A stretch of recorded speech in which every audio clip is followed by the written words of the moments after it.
membantu proses belajar siswa dalam proses berpikir, memecahkan masalah, dan mengambil keputusan. Dalam strategi kognitif dalam bahasa Perancis itu seperti ada mengimplementasikan apa sih itu mengimplementasikan bahasa yang dipelajari.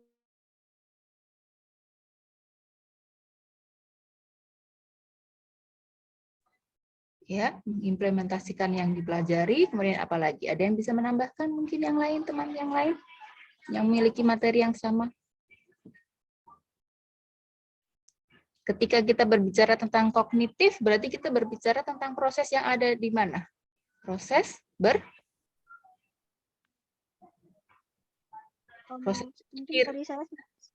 Ada proses berpikir secara logika. Jadi kita menekankan kepada jadi proses pembelajaran itu menekankan kepada proses berpikir pembelajar. Jadi kita membantu memancing gitu ya, membantu membuat materi yang membuat siswa itu berpikir logis ya. Logis dengan apa? Artinya dengan teori-teori. Kalau kita berbicara dalam konteks pembelajaran, tentu dengan materi pelajaran, materi kuliah, dengan materi-materi dalam bahasa Perancis misalnya.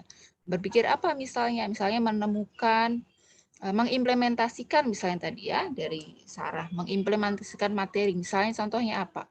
Mengimplementasikan teori tentang konjugasi kata kerja ER misalnya. Ya. Guru memberi contoh satu konjugasi kata kerja ER, kemudian ya siswa ya, dibuat kegiatan sehingga siswa kemudian menemukan bagaimana cara mengkonjugasikan kata kerja ER. Ya, mereka berpikir mulai dari akhiran yang berubah misalnya, ya perubahan-perubahan. Coba siapa lagi yang bisa menambahkan tentang strategi kognitif?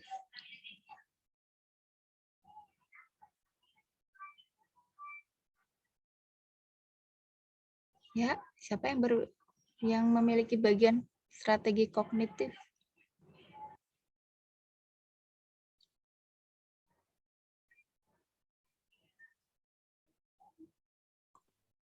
Saya, Madam. Ya, silakan, Sepia. Atau siapa tadi yang akan menambah? Saya akan menambahkan latar belakang ini, Madam. Latar belakang strategi kognitif lahir berdasarkan paradigma konstruktivisme, teori metakognition. Konstruktivisme dikembangkan oleh James Piaget. Ia dikenal seorang psikolog, pada akhirnya lebih tertarik pada filsafat konstruktivisme dalam proses belajar. Titik sentral teori James Piaget adalah perkembangan pikiran secara alami dari kecil sampai dewasa. Menurut Piaget, untuk memahami teori ini, kita harus paham tentang asumsi-asumsi biologis maupun implikasi asumsi tersebut dalam mengartikan pengetahuan. Paradigma konstruktivisme oleh James Piaget melandasi timbulnya strategi kognitif disebut teori metacognition. Metacognition merupakan keterampilan yang dimiliki oleh siswa dalam mengatur dan mengontrol proses berpikirnya. Menurut Friedrich, metacognition meliputi 4 jenis keterampilan, yaitu keterampilan pemecahan masalah, keterampilan pengembalian keputusan, keterampilan berpikir kritis, dan keterampilan berpikir kreatif.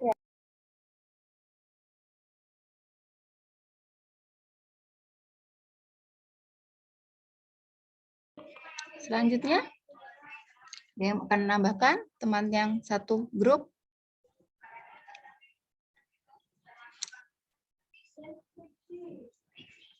Yang satu kelompok.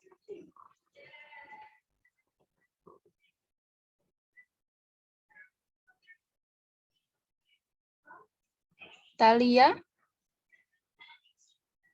Ya. Nomor. Sebentar, agak lag tempat saya. Ya, yang lainnya siapa yang akan menambahkan? Kan ada sekitar 9 orang. Siapa yang akan menambahkan?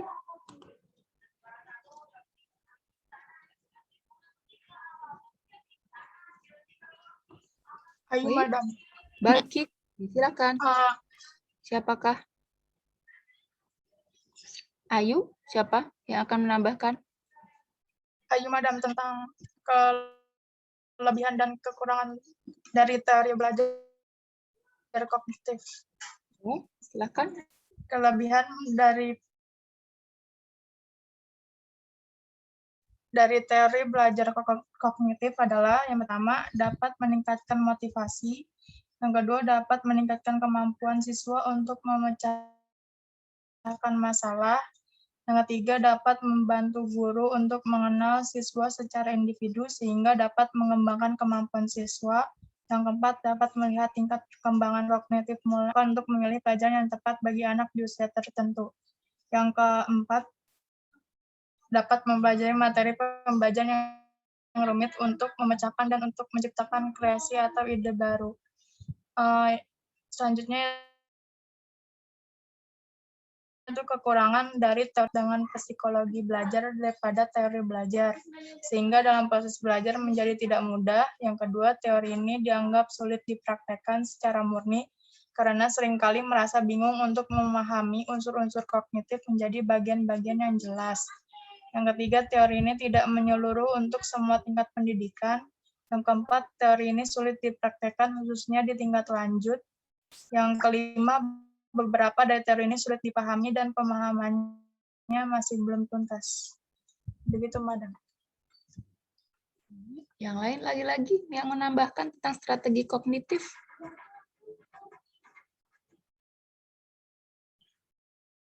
Madam Nadia. Silakan, Nadia.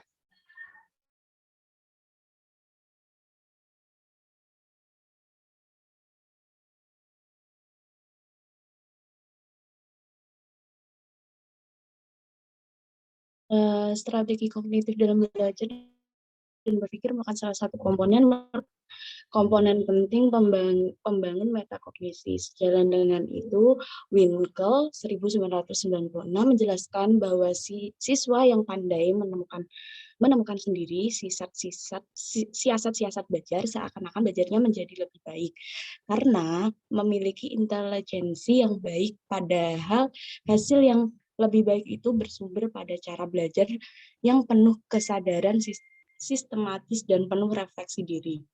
Oleh karena itu, cara atau siasat belajar yang sebenarnya dapat juga diajarkan kepada siswa yang tidak begitu pandai, sehingga siswa yang lemah pun dapat maju.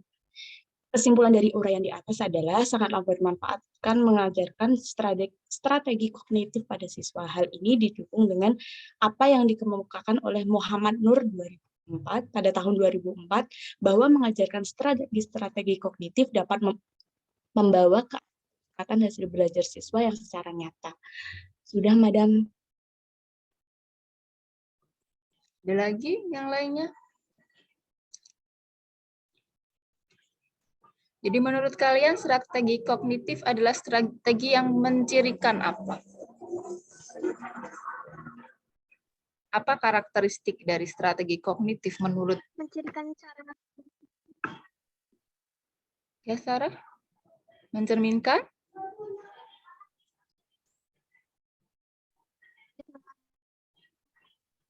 Suaranya putus-putus tempat saya.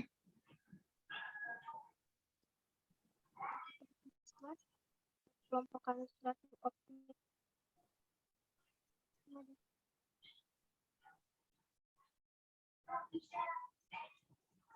Ya, siapa yang bisa? Yang lainnya yang belum tadi ada Mutiara, Balki, Zakia, Kaila. Ya, menurut kalian apa yang mencirikan strategi kognitif?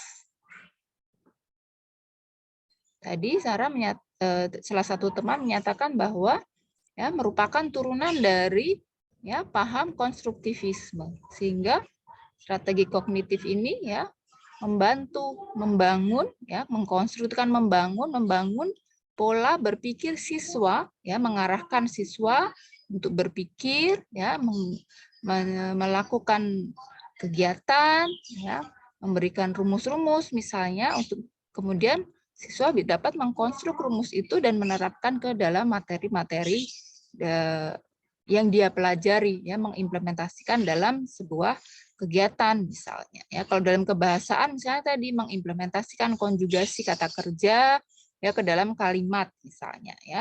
Kemudian dapat menerapkan struktur konjugasi ke kata kerja yang lain dalam satu rumpun misalnya, ya. Jadi dengan satu contoh atau dengan beberapa contoh, kemudian siswa dapat menyimpulkan misalnya kemudian berbicara tentang adjektiva, misalnya kata sifat dalam bahasa Perancis, tanpa memberikan penjelasan dalam rumus, ya, guru memberi contoh, ya, memberi contoh 3 kalimat misalnya, il est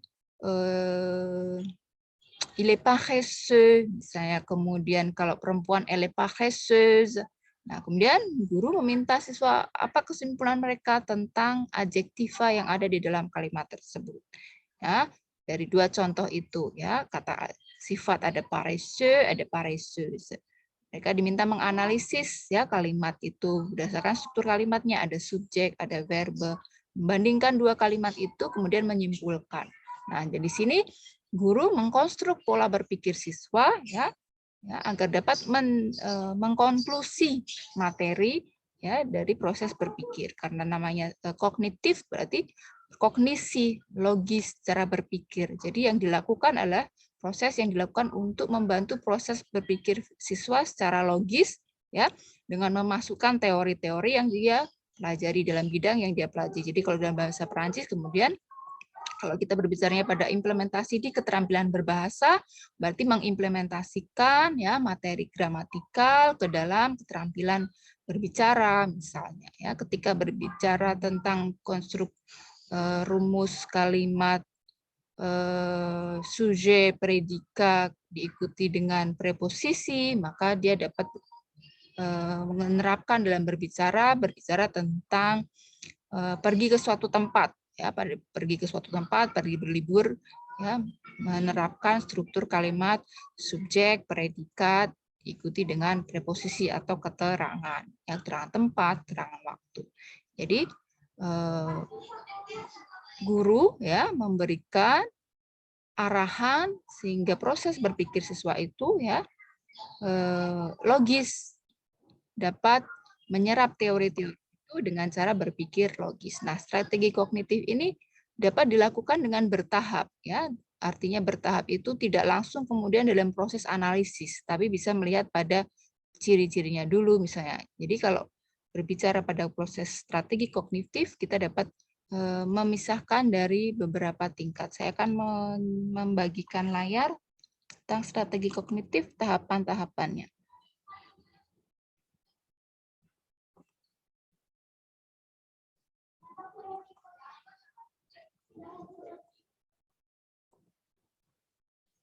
Bisa terlihat gambarnya? Belum ada. Belum ada. Ada yang sudah bisa melihat gambarnya? Belum ada. Belum ada. Saya belum ada.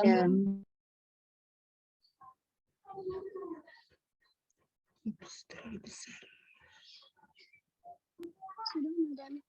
Sudah. Kognitif, ya. Jadi kalau kita berbicara tentang kognitif, kalau pengetahuan berarti kalau konteks kita bahasa Perancis, pengetahuan dalamnya, kemudian pengetahuan tema-tema dalam keterampilan berbahasa. Kalau dalam keterampilan berbahasa kan tidak hanya menerapkan gramatikal, tapi menerapkan pada sebuah situasi komunikasi tertentu misalnya, ya, dalam tema-tema tertentu. Misalnya ungkapan kepemilikan, menyatakan maaf, menyatakan terima kasih, misalnya ungkapan untuk pendapat, misalnya itu dalam keterampilan berbahasa. Yang pengetahuan tentang gramatikal, misalnya tentang kala waktu, tentang kalimat negatif, misalnya struktur kalimat negatif, tentang konjugasi. Ya, jadi dalam bahasa pengetahuan itu bisa dari keterampilan berbahasanya. Ya, keterampilan berbahasa itu berarti tentang penggunaan ungkapan, misalnya, ya. Kemudian bisa juga tentang kosakata dalam dalam rumpun, misalnya dalam tema-tema tertentu, ya kan, kosakata tentang liburan, kosakata tentang pernyataan maaf misalnya. Kemudian dapat juga di dalam tata bahasanya. Jadi dalam pengetahuan bahasa tadi ada struktur kalimat atau tata bahasa, ada kosakata, ada tindak tutur. Ya, tindak tutur tadi yang saya maksud dengan ungkapan-ungkapan yang digunakan dalam kegiatan berkomunikasi atau dalam keterampilan berbahasa. Nah, dimensi dalam proses berpikir secara kognitif itu, kalau menurut Bloom, kalian mungkin sudah pernah mendengar ya dalam teori kebahasaan ya, dari Bloom itu ada C1 sampai dengan C6. Ada C1 itu tingkatan yang paling dasar dalam proses kognitif, ya, mengingat, memahami, kemudian kedua memahami, C3 menerapkan, C4 menganalisis, C5 mengevaluasi, dan C6 mengkreasi. Apa yang dimaksud dengan tingkatan kognitif ini? Ya, misalnya kalau dalam C1 mengingat misalnya, ya, jadi mengingat dalam strategi kognitif, kalau dalam kebahasaan misalnya dalam keterampilan membaca pemahaman misalnya. Dalam membaca pemahaman ada teks misalnya ya. Dalam teks misalnya kalimat pertama, Nadine a 17 ans. Misalnya Nadine a 17 ans. Elle est lycéenne. Elle aime jouer à la guitare. Misalnya ada 3 kalimat itu ya. Nadine a 17 ans. Elle est lycéenne. Elle aime jouer à la guitare. Kemudian ada pertanyaan untuk menguji, ya, diberikan tes untuk menguji kalimatnya. Kalimat pertanyaannya, Nadine a quel âge, atau quel âge a Nadine. Nah, jawaban dari pertanyaan itu tertera, ya, tersurat di dalam teks pendek tadi bahwa Nadine a 17 ans. Jadi mengingat itu artinya mengingat informasi yang ada di dalam teks dan mengutip, ya, mengutip terdapat kalimat yang menyuratkan jawaban dari pertanyaan itu. Jadi dia tidak perlu menganalisis, tidak perlu mencari simpulan dari 3 kalimat itu karena jawabannya tertera ya seperti di dalam pertanyaan. Nadine a 7 ans, ya, itu terlihat jelas dengan kalimat pertanyaan quel âge a Nadine. Jadi tidak perlu menganalisis 3 kalimat itu. Itu artinya tingkat C1 atau mengingat. Jadi ketika kalian menjadi guru, ya, dalam evaluasi, ya, untuk mengevaluasi jika kalian menerapkan strategi kognitif itu harus menerapkan secara bertahap, ya, untuk level. Jadi tidak berarti yang saya maksud dengan tingkatan kognitif ini bukan berarti kalau semester 1 itu hanya bisa dengan strategi tingkat kognitif C1, bukan. Tetapi C1 sampai dengan C6 ini ya ditekan secara menyeluruh dalam satu tingkat pembelajar. Ya, jadi kalau C1 itu ya tadi mengingat informasi tertera nyata di dalam teks misalnya, tapi kalau C6 itu misalnya ya, atau C4 misalnya, C4 ya, bagian menganalisis itu berarti jawaban dari pertanyaan itu tidak tersurat di dalam teks. Jadi kalau tadi dalam teks itu kalimatnya Nadine a 17 ans, elle est lycéenne, kemudian elle aime jouer à la guitare. Jika ada pertanyaan, est-ce que Nadine aime la musique? Misalnya, est-ce que Nadine aime la musique? Gitu ya. Pertanyaannya kan apakah Nadine menyukai musik? Di dalam teks tidak tertera kalimat bahwa elle aime la musique. Ya, sehingga pembelajar itu harus menganalisis apa? Menganalisis 3 kalimat itu. Ya, ada kalimat pertama Nadine a 17 ans, kalimat kedua elle est lycéenne, kalimat ketiga elle aime jouer à la guitare. Ya. Kalau menurut kalian jawabannya apa? Oui atau tidak? Oui atau non? Ya atau tidak? Est-ce qu'elle aime la musique? Oui. Oui. Mengapa menjawab oui? Padahal tidak tertera kalimat elle aime la musique. Karena dia menyukai bermain. Iya, jadi ya pembelajar itu menganalisis, dia melakukan proses analisis dari 3 kalimat tersebut. Ya, itu yang dimaksud dengan level atau tingkat kognitif menganalisis. Jadi kalau ini diterapkan dalam sebuah bentuk evaluasi, kalimat atau jawaban itu tidak tertera ya secara konkret di dalam materi, tetapi dia dapat menyimpulkan materi kemudian untuk menjawab pertanyaan. Jadi strategi kognitif ini membangun proses berpikir siswa secara logis. Kalau dari contoh yang saya menganalisis itu dia ya, jadi pertanyaan ini membuat siswa menganalisis kalimat-kalimat. Ketika dia menyatakan ya Bu, ya Nadine itu menyukai musik, ya dia berpikir bahwa dari 3 kalimat itu kalimat mana yang mendukung jawabannya. Dia menganalisis apakah kalimat pertama itu menunjukkan bahwa dia menyukai musik. Ya, oh kalimat pertama itu dia menunjukkan usia, kalimat kedua itu menunjukkan profesi, dan kalimat ketiga menyatakan kesukaan. Apa yang dia sukai di situ? Oh gitar. Gitar adalah bagian dari instrumen musik. Jadi dapat dianalisis bahwa ya betul Nadine menyukai musik karena dia menyukai gitar. Dia menyukai bermain gitar. Jadi kita menerapkan prinsip-prinsip kognitif itu ya bertahap secara menyeluruh. Jadi kalau dalam pembelajaran, dalam proses belajar juga begitu, ya.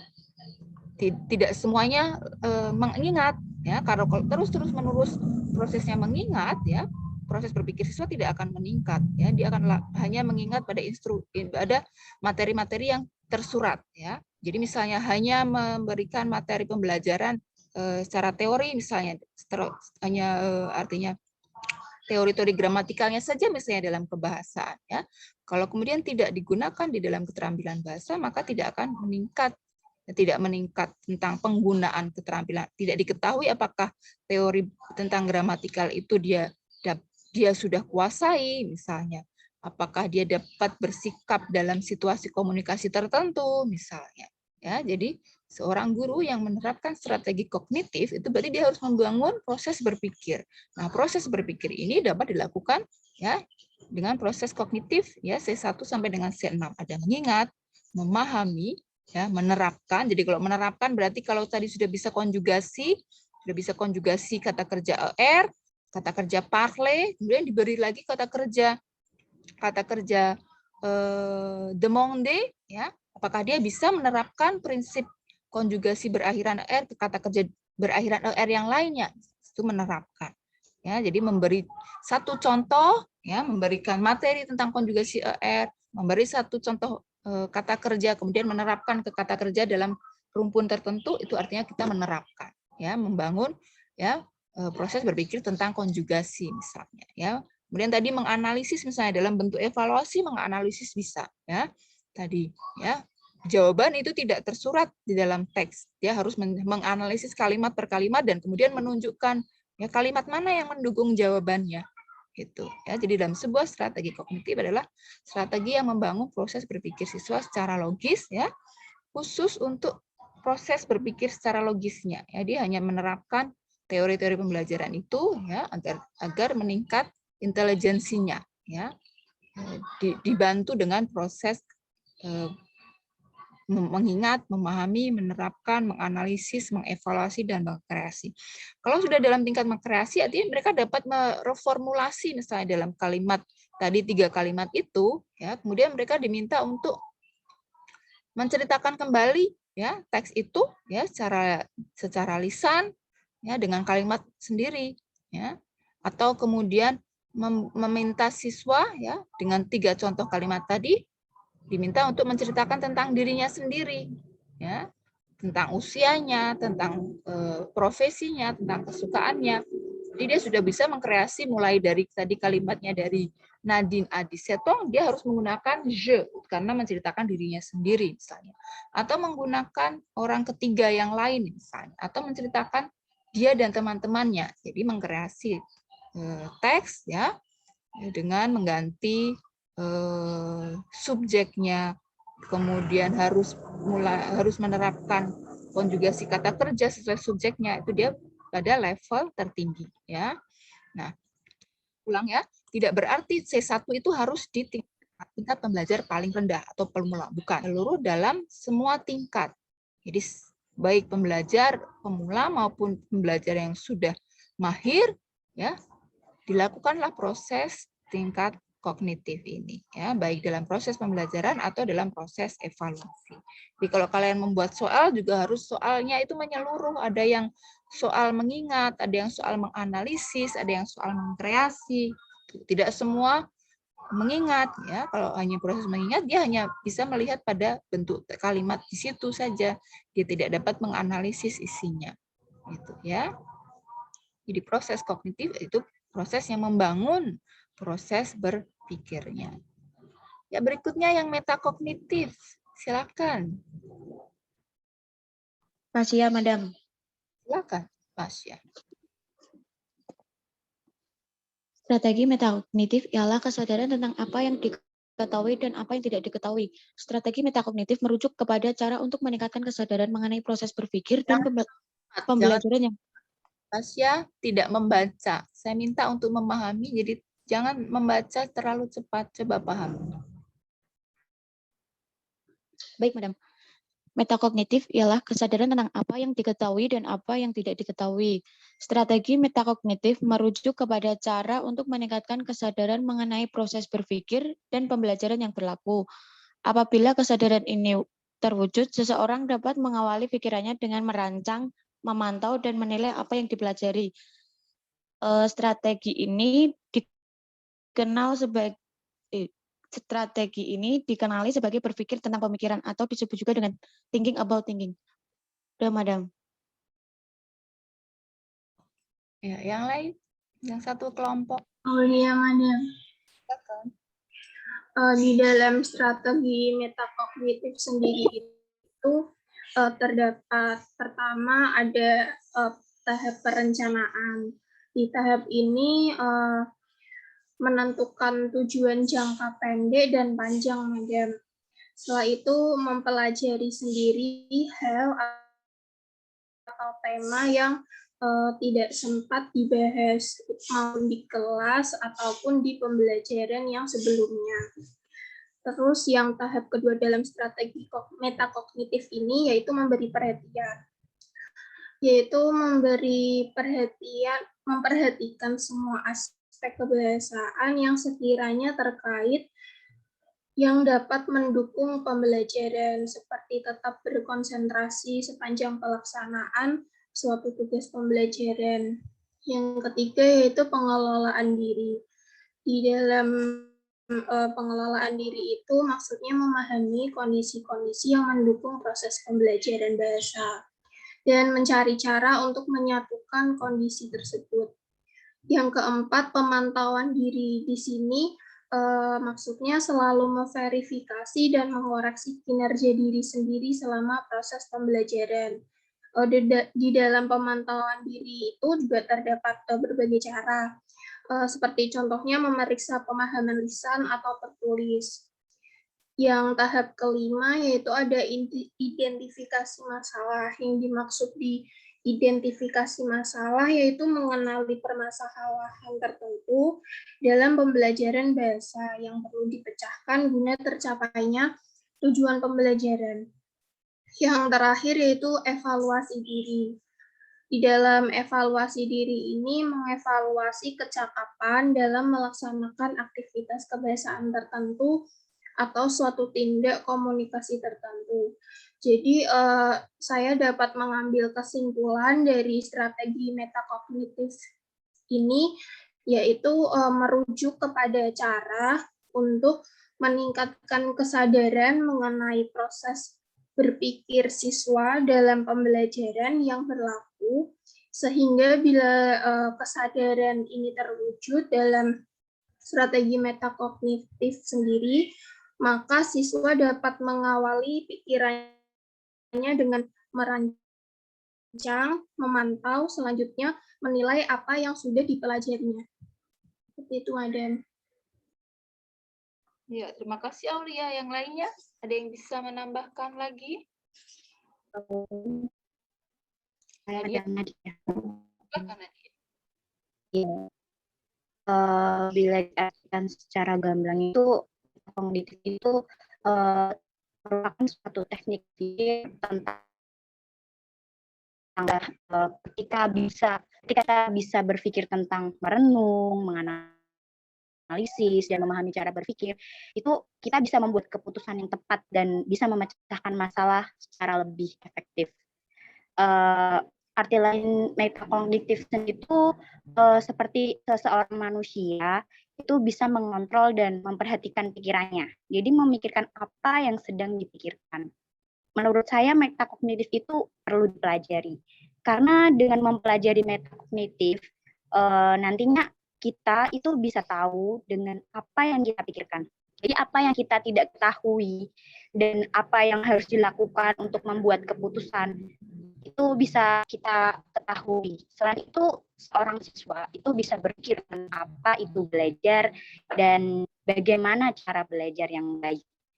Lalu apabila seorang siswa bisa terbantu, itu kita sebagai seorang pengajar bisa merencanakan belajar agar bisa relevan dengan aktivitas dan kegiatan sehari-hari. Caranya yang pertama itu dengan memotivasi siswa agar bisa memperhatikan cara berpikir dan belajar dirinya. Kemudian sebagai panduan siswa dalam membuat rencana terbaik dalam belajarnya. Lalu siswa itu bisa memperhitungkan informasi yang muncul dalam pembelajaran selanjutnya.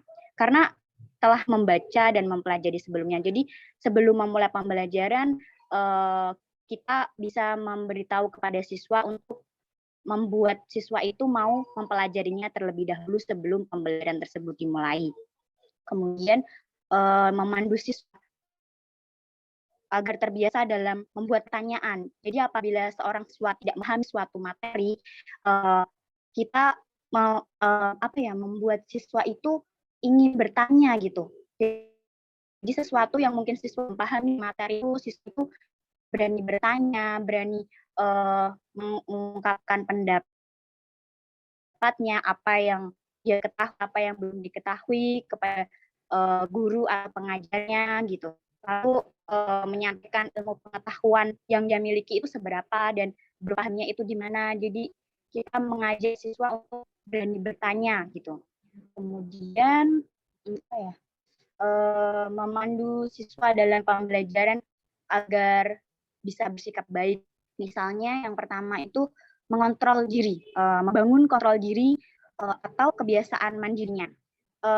Itu bisa dilakukan dengan cara yang pertama itu misalnya dengan menganalisa cara belajar yang paling sesuai dengan diri siswa itu sendiri. Contohnya siswa itu suka belajar seperti apa, misalnya cara belajar yang kinestetik, audio, visual, karena setiap siswa punya teknik belajar yang berbeda-beda atau cara belajar mereka masing-masing. Jadi siswa itu berbeda-beda cara memahaminya, terus konsep belajarnya seperti apa. Jadi kita harus bisa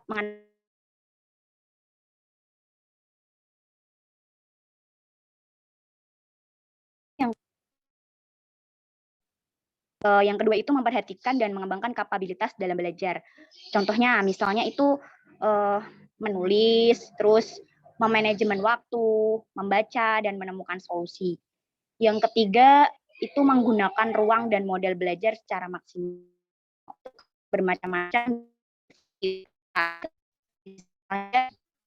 Ketika seorang guru mengajak siswanya melakukan metode diskusi bersama, lalu belajar atau bisa juga seperti dengan atau permainan. Jadi tidak membuat siswa itu jenuh dan bosan. Jadi dengan mempelajari suatu materi bisa disambil bersama gitu. Jadi tidak begitu membosankan. Kemudian yang kedua juga dengan membangun kebiasaan berpikir yang baik dan positif. Jadi kita harus membuat seorang siswa itu selalu pikiran positif gitu. Caranya yang pertama itu kita membangun rasa harga diri dan rasa percaya diri terhadap seorang siswa. Kita bisa membangun rasa percaya diri seorang siswa. Jangan sampai seorang siswa itu merasa kalau dirinya itu nggak bisa, nggak berani, dan banyak sekali yang membuat siswa itu merasa minder. Jadi kita harus membangun rasa kepercayaan diri itu. Kemudian kita juga bisa menganalisa misi dari belajar dan menikmati kegiatan belajar dengan baik. Jadi misi seorang siswa atau keinginannya menjadi seorang siswa atau tujuan besarnya, kita harus membangun motivasi tersebut, membuat dia menjadi lebih baik gitu. Kemudian juga membangun seorang siswa itu berpikir hierarkis. Caranya itu menentukan tujuan atau menemukan solusi dari suatu persoalan. Kemudian bisa juga mengkoneksikan setiap konsep soal yang ada dengan pengetahuan baru.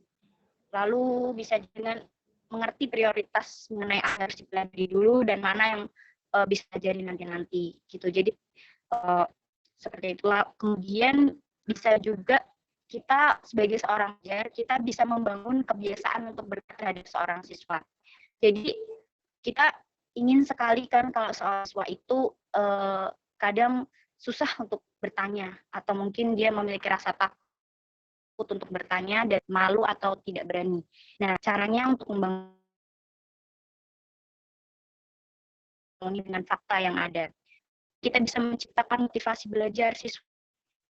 Terus kita juga memfokuskan pada pengamatan saat pembelajaran itu seperti apa siswa-siswa kita itu. Kemudian dengan adanya pembangunan dan mengembangkan ketika pembelajaran itu dimulai, itu bisa dilaksanakan dari mulai kegiatan yang sederhana hingga kegiatan yang paling kompleks.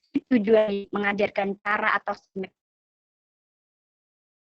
kognitif itu sendiri, itu membantu seorang siswa menjadi lebih dasar dengan cara metakognitif. Sehingga seorang siswa itu bisa menerapkannya secara otomatis untuk mendapatkan membuat penyesuaian bila terjadi kesalahan, mengerjakan tugas, berani bertanya atau berpendapat, dan sebagainya.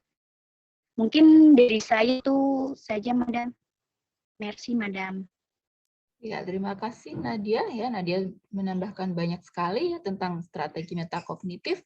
Jadi kalau kita bandingkan dengan strategi kognitif ya, tadi strategi kognitif ya berkonsentrasi kepada kognisi atau intelijensia atau berpikir secara logis ya, membangun proses berpikir secara logis ya pada bidang yang dia pelajari dalam bidang bahasa Perancis ya, misalnya tentang kosakatanya, tentang tata bahasanya, tentang keterampilan berbahasanya. Sedangkan metakognitif ya, artinya meta itu apa arti meta? Ada yang tahu artinya meta? Melebihi atau di atasnya gitu, Madam. Luar gitu ya. Jadi di luar. Jadi kalau metakognitif di luar ya, di luar kognitif, di atas kognitif ya, tidak hanya pada berpikir logis ya, tidak hanya pada materi teori pembelajaran, teori bidang yang dia pelajari, tetapi sudah mulai masuk ke dalam kepribadian. Jadi strategi metakognitif berarti strategi yang diterapkan guru ya di luar bidang pembelajaran, artinya sudah mulai melihat pada kepribadian siswa, sudah mulai mengajak siswa ya, membangun siswa untuk mengenali dirinya sendiri ya. Jadi strategi metakognitif ini membantu siswa untuk mengetahui kelebihan, kekurangan di bidang yang dia pelajari, misalnya ya. Jadi guru dapat membuat sebuah instrumen ya. Jadi instrumen evaluasi ya, instrumen autoevaluasi. Jadi bentuk autoevaluasi untuk menilai kelebihan dan kekurangan dari setiap siswa. Kelebihan kekurangan ini misalnya masih bukan berarti di luar bidang saja, tetapi misalnya apakah saya, jadi misalnya guru membuat instrumen autoevaluasi ini, saya dapat mengkonjugasikan kata kerja ER. Jika dia menjawab iya, ya dia mengetahui bahwa dia mampu mengkonjugasi. Ya, dan guru mengetahui, oh siswa saya sudah mampu mengkonjugasi. Kemudian saya dapat menceritakan tentang diri saya menggunakan bentuk présent misalnya. Oh ya bisa gitu. Ya, jadi itu salah satu cara ya dalam metakognitif ya untuk mengetahui kelebihan dan kekurangan siswa. Jadi mengetahui self assessment tadi, menilai diri. Ya, menilai diri itu bukan hanya tadi secara kepribadian atau psikologisnya, tetapi secara kognitif juga dia juga diketahui. Jadi auto evaluasi ya untuk self evaluation atau self assessment itu digunakan untuk menilai ya sejauh mana siswa itu memahami materi dan sejauh mana dia mengetahui kekurangan dirinya sendiri. Jadi metakognitif ya tidak melepaskan diri dari bidangnya ya. Jadi bukan berarti kalau strategi metakognitif itu kemudian tidak mempelajari materi sama sekali, bukan, tetapi ya, strategi yang membantu siswa untuk dapat menilai dirinya sendiri, merefleksi pada kemampuannya, mengetahui kekurangannya di bidang yang dia pelajari. Ya, oleh karena itu seorang guru ya sebaiknya juga dapat membuat instrumen, bukan hanya instrumen evaluasi pembelajaran, bukannya instrumen dari keterampilan menulis, bukan hanya instrumen evaluasi tata bahasa, tetapi juga ada instrumen autoevaluasi untuk mengetahui kemampuan dan kekurangan atau kelemahan dari bidang yang dipelajari oleh siswanya. Jadi ketika kalau mungkin kalian pernah melihat di buku taksi ya kan, di buku taksi itu biasanya di bagian akhir per beberapa lesson misalnya ya 6 lesson kalau tidak salah, setelah 6 lesson itu 3 atau 4 lesson saya terakhir membuka itu ada yang namanya auto evaluation.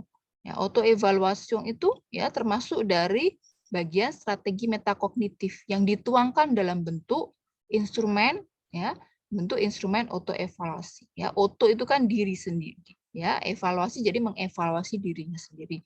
Tetapi dihubungkan dengan materi yang dia pelajari. Jadi di dalam materi buku taksi itu misalnya ada materi misalnya parler de la vie professionnelle misalnya, kemudian rédiger un article du journal misalnya. Nah, di bagian auto evaluasi berarti saya dapat menulis artikel koran, saya dapat bercerita tentang kehidupan di tempat kerja misalnya.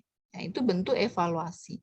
Jadi metakognitif ya, metakognitif kita khususkan ke dalam pembelajaran bahasa Perancis adalah strategi yang digunakan untuk mengetahui ya, menilai ya sejauh mana kemampuan dari seorang pembelajar. Jadi ketika kalian menjadi guru tidak hanya menyiapkan silabus atau rencana pembelajaran RPP, tapi juga menyiapkan evaluasi. Nah, evaluasi ini ada dua. Evaluasi pembelajaran dari materi, yaitu yang berhubungan dengan strategi kognitif tadi, karena berhubungan dengan materi, ingin mengetahui dan ingin mengetahui kemampuannya. Jadi strategi kognitif itu kan mengetahui kemampuan, menguji kemampuannya. Tapi kalau autoevaluasi, instrumen autoevaluasi, yaitu untuk mengetahui dari siswanya sendiri. Jadi siswa mengenali dirinya sendiri. Ya. Siswa mengenali dirinya sendiri. Kalau bentuk evaluasi pembelajaran, tes, itu kan guru ya ingin menguji materi ya yang sudah diajarkan, siswa mampu atau tidak. Tapi kalau autoevaluasi itu ya, siswa menilai dirinya sendiri, menempatkan dirinya sendiri, saya berada di tingkat apa gitu. Pada materi apa saya mampu dan pada materi apa saya tidak mampu. Ya. Nah, hasil dari autoevaluasi ini dapat membangun tadi kalau dia mampu membangun kepercayaan dirinya, tapi juga dapat mengenali kelemahan itu, berarti dia akan bisa, oh saya harus belajar di bagian itu, di bagian materi itu saya belum mampu, saya masih merasa kesulitan untuk konjugasi, saya masih kesulitan untuk menerapkan kalimat passé composé misalnya. Ya, dia mengetahui. Jadi evaluasi pembelajaran itu untuk mengetahui kemampuan dalam materi tertentu, tetapi kalau autoevaluasi yaitu mengetahui ya tingkat pemahaman kepada diri siswa tersebut ya di bidang yang dia pelajari. Ya, jadi autoevaluasi itu dapat menyeluruh ya tentang pemahaman, kemudian kepercayaan dirinya tentang kekurangannya sehingga dapat diperbaiki tidak hanya oleh siswa tetapi oleh guru. Jadi guru yang membuat evaluasi itu bisa mengetahui sejauh mana ya, siswa saya itu mampu ya di bidang ini ya. Apakah dia memerlukan bentuk-bentuk konseling gitu ya secara psikologis atau perlu diberikan sebuah recompense award gitu ya ketika dia mampu ya. Jadi autoevaluasi salah satu bagian dari self assessment, bagian dari metakognisi, tidak hanya mengajarkan materi ilmu yang mengarah ke intelijensinya, ke kognisinya, tapi juga mengetahui kepribadian siswa dan kelemahan kekurangan siswa dalam bidang yang dia pelajari. Saya akan perlihatkan siklus dalam metakognisi ya. Jadi apa yang kita lihat dalam siklus metakognisinya.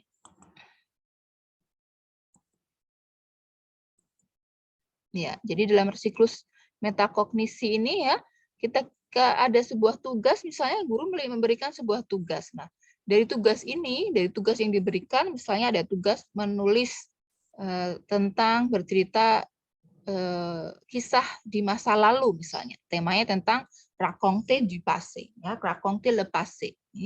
Écrire une histoire du passé. Misalnya itu tugasnya. Nah, setelah tugas itu dibuat, ya, kemudian diberikanlah evaluasi untuk melihat kelebihan dan kekurangan. Jadi bukan melihat pada nilainya 90 gitu misalnya, nilai 80 bukan, tapi tugas ini sebenarnya digunakan untuk menilai ya, atau mengevaluasi kelebihan dan kekurangan siswa itu. Ya, siswa itu sudah mampukah misalnya menulis dalam 100 kata misalnya, ya.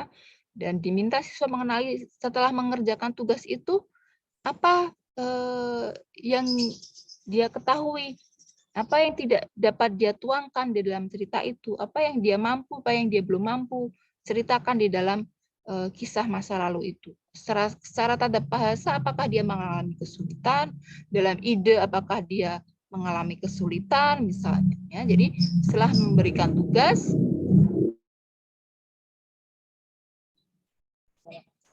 jadi tugas itu ya digunakan untuk kemudian mengenali kelebihan dan kekurangan siswa. Jadi kalau temanya berarti histoire du passé, itu pasti ada passé composé, ada partisipasi, ada keterangan waktu lampau misalnya ya. Nah, siswa diminta mengevaluasi mampukah dia menerapkan bentuk kalimat passé composé. Dia sudah dapat memilih kata kerja bantunya, apakah dia sudah dapat membentuk partisipasinya, apakah keterangan waktu yang digunakan sudah betul, ya masih berhubungan dengan materi tentang passé, tapi guru meminta siswa mengenali dirinya sendiri. Setelah mengerjakan itu apa yang kalian mampu, ya, kalian merasa percaya diri bahwa yang dikerjakan itu sudah betul, atau apakah masih ada yang diragukan dari yang sudah ditulis misalnya. Jadi siswa bisa menuangkan pikirannya ya tentang tugas tersebut. Nah, setelah mengetahui kelebihan dan kekurangan itu, maka guru juga dapat menerapkan bentuk pendekatan yang lain. Apa yang bisa dilakukan, metode apa yang dapat dilakukan untuk membantu mengatasi kesulitan dalam kalimat passé composé, menerapkan struktur kalimat passé composé, bagaimana siswa supaya tidak bingung membedakan kata kerja bantu être dan avoir misalnya. Nah, kemudian setelah guru merancang pendekatan itu, ya dapat diterapkan dalam strategi-strategi yang lainnya, misalnya. Nah, kemudian dilakukan lagi refleksi. Setelah itu diterapkan, setelah strategi baru diterapkan, apakah siswa sudah mengalami peningkatan atau belum? Nah, yang namanya siklus ini tentu akan berputar, ya. Jadi tadi diberi refleksi, diberi tugas kembali, kemudian dievaluasi. Sudah meningkat belum? Ya, kalau sebelumnya dia mengalami kesulitan untuk menentukan kata kerja bantu, apakah dengan pemberian tahapan-tahapan pendekatan, rencana pendekatan, menerapkan strategi baru lagi, kemudian merefleksi, ya, artinya memberikan materi, kemudian memberikan evaluasi lagi, apakah dia ya dilakukan evaluasi kelebihan dan kekurangan lagi, apakah evaluasi kelebihan dan kekurangan yang pertama dan kedua itu menurun atau tambah misalnya. Oh, berarti tadi kekurangannya seharusnya kalau sudah diberikan dengan bentuk strategi yang baru ya, kekurangannya berkurang ya. sebelumnya belum dapat membedakan penggunaan être dan avoir, oh sudah bisa menentukan misal. Ya, jadi metakognitif itu ya include yang kognisi iya, kemudian evaluasi dirinya juga. Kalau kognitif, strategi kognitif hanya berpikir, mengkonstruk pola pikir secara logis dengan teori-teori. Tapi kalau metakognitif di luar kognitif juga, ya ditambah dengan pengenalan kemampuan diri. Jadi yang membedakan strategi kognitif dan metakognitif adalah bentuk pengenalan atau penilaian pada diri sendiri. Penilaian siswa terhadap kemampuan dirinya sendiri. Ya, jadi mahasiswa pendidikan bahasa Perancis ya ketika melakukan autoevaluasi berarti dia mengenali kelebihan dan kekurangan pada bahasa Perancis, bidang yang dia pelajari dalam bidang tertentu, dalam materi tertentu misalnya. Ya, jadi kalau kognitif hanya pada kemampuan ya bisa atau tidak saja ya dengan bentuk evaluasi akhirnya itu lulus atau tidak dengan scoring ya. Kalau bentuk auto evaluasi itu tidak ada scoring, jadi kita tidak dapat memberikan skor pada orang yang menyatakan saya tidak mampu ya menentukan, saya tidak bisa menentukan penggunaan kata kerja bantu être dan avoir dalam passé composé kemudian diberi skor 1 tidak.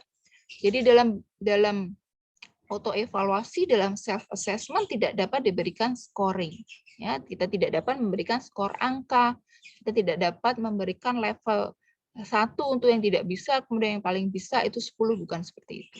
Jadi kalau strategi kognitif kita bisa dapat memberikan skor ya. Salah konjugasi 0 dapat konjugasinya benar 1, misalnya skor 1. Tapi kalau auto evaluasi atau self assessment ya hanya dapat dilakukan dengan bentuk portofolio deskripsi. Jadi kalau misalnya kalian tahu raport dari siswa TK PAUD misalnya ya ada bukan PAUD saja ya, sekarang saya SD SMP mungkin penilaian bentuk portofolio, jadi bentuknya deskripsi narasi kalimat-kalimat menjelaskan bahwa misalnya Alin itu dia memiliki kelebihan ya dalam menggunakan kalimat bentuk passé composé. Dia dapat menentukan verbe avoir-nya. Dia mampu menilai kelebihannya, menempatkan dirinya dalam situasi komunikasi tertentu misalnya. Jadi instrumen evaluasi ya digunakan untuk mengetahui kelebihan dan kekurangan, perbedaan dengan strategi kognitif. Kalau strategi kognitif itu evaluasi, ya evaluasi belajar, yang hasil akhirnya dapat berupa angka atau statement lulus dan tidak lulus. Tapi kalau strategi metakognitif ya itu di luar kognisi ya untuk mengetahui pemahaman diri pembelajar pada bidang yang dia pelajari. Ya, untuk mengetahui kelebihan dan kekurangan. Instrumen autoevaluasi itu berguna untuk siswa, untuk mengenali dirinya sendiri, dan juga berguna untuk guru. Ya. Nah, setelah guru mengetahui kelebihan dan kekurangan siswa, maka guru dapat merencanakan pendekatan lain, metode pembelajaran yang lain, sehingga membantu meningkatkan pemahaman, ya, mengurangi hal-hal yang kurang dari siswa, ya meningkatkan pemahamannya, meningkatkan kepercayaan dirinya juga, ya kan? Karena di luar kognisi, metakognisi artinya juga mengikutsertakan lingkungan belajar dan diri siswa. Jadi tidak hanya pada materi saja, tetapi mulai menciptakan lingkungan yang membangun situasi yang menambah kepercayaan diri, sehingga kepercayaan diri itu kemudian dapat membantu siswa memahami materi-materi yang dia pelajari. Jadi metakognitif itu di luar kognitif ya. Tapi tidak sama sekali lepas dari kognisi, tetapi menambah ya, mengetahui kemampuan diri untuk dapat kemudian kognisinya itu juga menjadi lebih baik. Artinya penggunaan berpikir logisnya, cara berpikir logis akan meningkat. Ya, waktunya sudah habis saya rasa ya. Kita selesaikan Sampai ini untuk metakognitif, untuk minggu depan sosioafektif, minta tolong yang ada di bagian sosioafektif lebih aktif, semua memberikan pandangan, pendapat, kemudian dapat memberikan tambahan dari sumber-sumber yang lainnya, tidak hanya dari bahan ajar yang saya berikan. Parce saya itu kecil, itu sangat sedikit, itu hanya ringkasan kecil.